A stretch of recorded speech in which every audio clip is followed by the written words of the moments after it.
Tengan ustedes muy buenas noches. En esta oportunidad el tema que se me ha asignado para exponer es acerca del capítulo 2 que abarca el tema del notario. Bueno, iniciemos señalando la definición del notario. En este capítulo ha sido definido desde 3 puntos de vista. El primero, según el artículo 2 de la ley del notariado, la ley número 26.002, el cual señala que el notario viene a ser un profesional del derecho, que está autorizado para dar fe de los actos y contratos que ante él se van a celebrar. Es decir, le va a conferir de autenticidad. Por otro lado, el notario, según algunos autores, en este caso, para el profesor Becerra, el notario también viene a ser un profesional del derecho, que va a cumplir 3 funciones fundamentales. 1, dar fe de los actos y contratos que se van a celebrar ante él. Número 2, va a redactar los documentos que le soliciten. Y número 3, va a prestar sus servicios profesionales a las personas que lo requieran. Y por último, el notario según la doctrina. La doctrina señala que el notario no recibe una remuneración por parte del Estado, sino que éste ejerce su profesión de manera privada e independiente.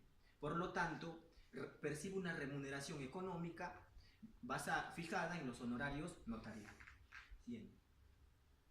Como segundo tema, encontramos a la función notarial.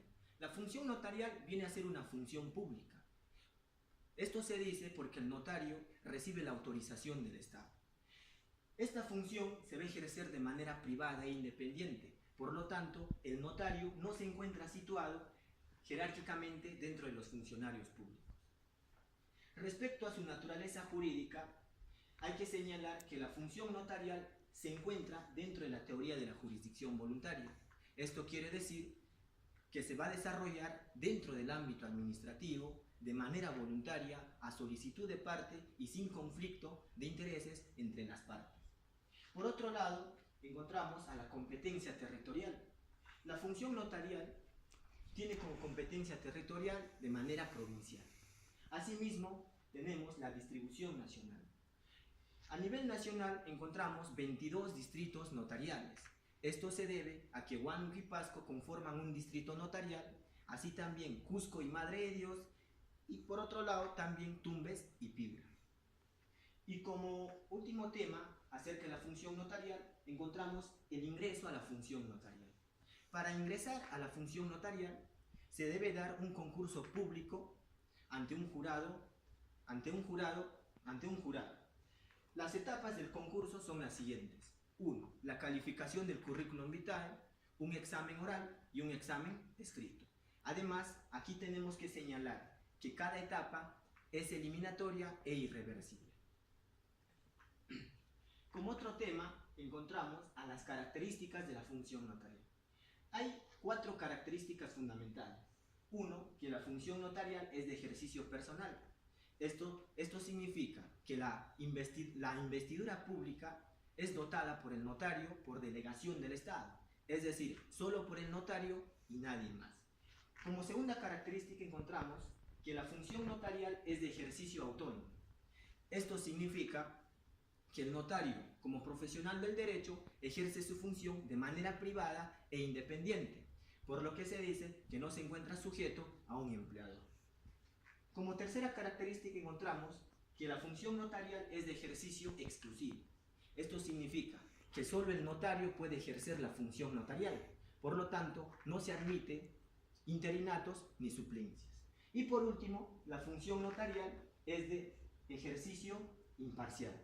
Esto quiere decir que la actuación del notario tiene que ser totalmente objetiva. Es decir, no tiene que favorecer a ninguna de las partes, pero su actuación tiene que ser conforme al derecho, a la ley y a la justicia.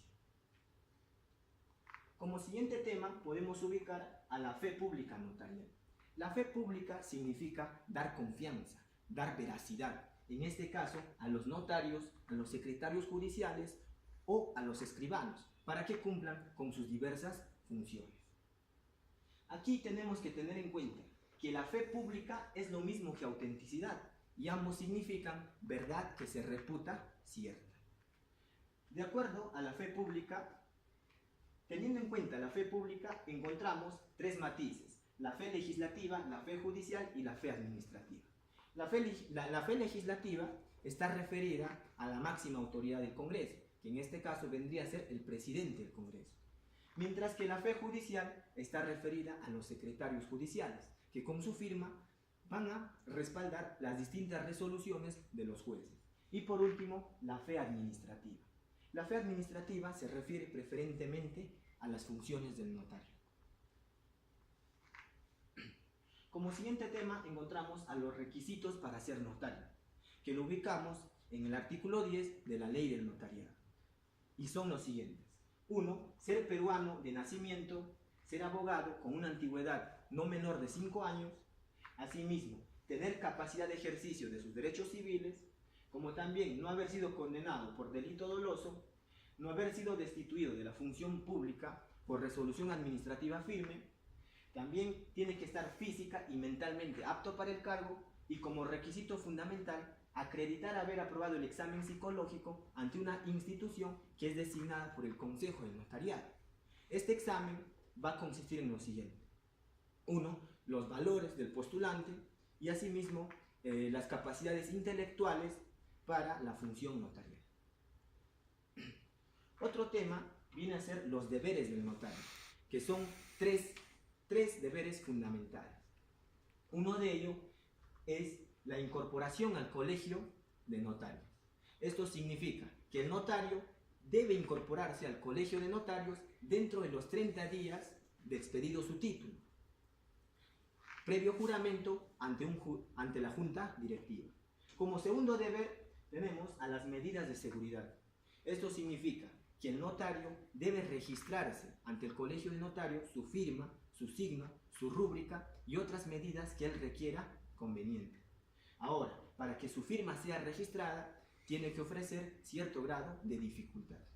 Y como tercer deber fundamental encontramos el inicio de la función notarial. Esto quiere decir que el notario tiene que iniciar su función dentro de los 30 días a su incorporación. El siguiente tema viene a ser las obligaciones del notario, que se encuentra tipificado en el artículo 16 del Decreto Legislativo número 1049. Algunas de sus obligaciones son las siguientes. 1. Abrir su oficina obligatoriamente en el distrito en el que ha sido localizado y mantener la atención al público no menos de 7 horas diarias de lunes a viernes. Asimismo, el notario está obligado de guardar el secreto profesional, como también de prestar sus servicios profesionales, con excepción de lo establecido en la ley, en el reglamento y en el código de ética. Y por último, está obligado a cumplir con la ley del notariado y su reglamento. El siguiente tema viene a ser las prohibiciones del notario, que se encuentra establecido en los artículos 17 y 18 del Decreto Legislativo 1049. Algunas de las prohibiciones son: está prohibido de autorizar instrumentos públicos donde se concedan derechos o impongan obligaciones a su persona, a su cónyuge, a sus ascendientes, descendientes y parientes consanguíneos y afines dentro del cuarto y segundo grado respectivamente. También está prohibido de ejercer la abogacía, salvo a él mismo, a su cónyuge, a sus ascendientes, descendientes, etc. El notario también está prohibido de tener más de una oficina notarial. Asimismo, está prohibido de ser administrador, gerente, director o representante de una persona jurídica, ya sea pública o privada. Y por último, el notario también está prohibido de desempeñar cargos dentro de las organizaciones de los poderes públicos, salvo que haya sido elegido mediante una consulta popular, o cuando ejerza el cargo de ministro o viceministro, para lo cual tiene que solicitar la licencia correspondiente. Como siguiente tema encontramos a los derechos del notario, que se encuentra establecido en el artículo 20 del Decreto Legislativo número 1049. Y algunos de los derechos son los siguientes. El notario tiene derecho a ser inamovido de su función notarial. Asimismo, tiene derecho a ser incorporado en la planilla de su oficio notarial, con una remuneración no mayor del doble del trabajador mejor pagado. Asimismo, tiene derecho a gozar de vacaciones, licencias por enfermedad y asistir a certámenes nacionales e internacionales. Por otro lado, también tiene derecho a negarse a extender instrumentos que son contrarios a la ley, a la moral y al orden público. Y por último, tiene derecho a ser reconocido y respetado por las autoridades. Esto se debe porque cumple una función importante en la sociedad. Otro de los temas viene a ser el cese del notario, que se encuentra tipificado en el artículo 21 del decreto legislativo número 1049. Cesa el cargo de notario por muerte, por renuncia, por haber sido condenado por delito doloso mediante una sentencia firme. También cesa el cargo de notario por haber recibido la sanción de destitución mediante un procedimiento disciplinario. Y también cesa el notario por haber sido inhabilitado para ejercer la función pública que es impuesto por el Congreso conforme a los artículos 99 y 100 de la Constitución Política del Estado. Y por último, también cesa el cargo de notario por negarse al examen ante una institución que es designada por el Consejo del Notario para acreditar su capacidad física y mental para asumir la función notaria. Y por último tenemos el cibernotario. El cibernotario es un término que significa que el notario no solo debe poseer conocimientos del derecho, sino además debe tener conocimiento de computación e informática, es decir, su uso, su aplicación y el acceso a la tecnología. Pero no solo el notario, sino también todos aquellos que trabajan en el oficio notarial. Respecto al cibernotario, encontramos a la imagen del notario. El notario tiene que ser conservador, tiene que ser tradicionalista, tiene que decir no a los cambios y también conserva la seguridad jurídica.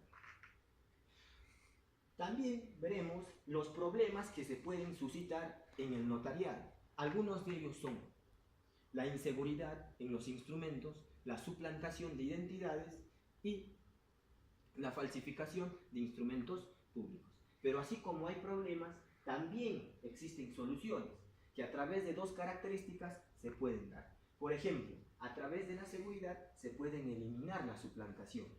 Esto a través del sistema biométrico de huellas dactilares, mientras que a través de la rapidez se puede dar la interconexión con otras instituciones públicas o privadas, como por ejemplo con el RENIEC, con NASUNAR, con la Presidencia del Consejo de Ministros, así como también con el sistema financiero.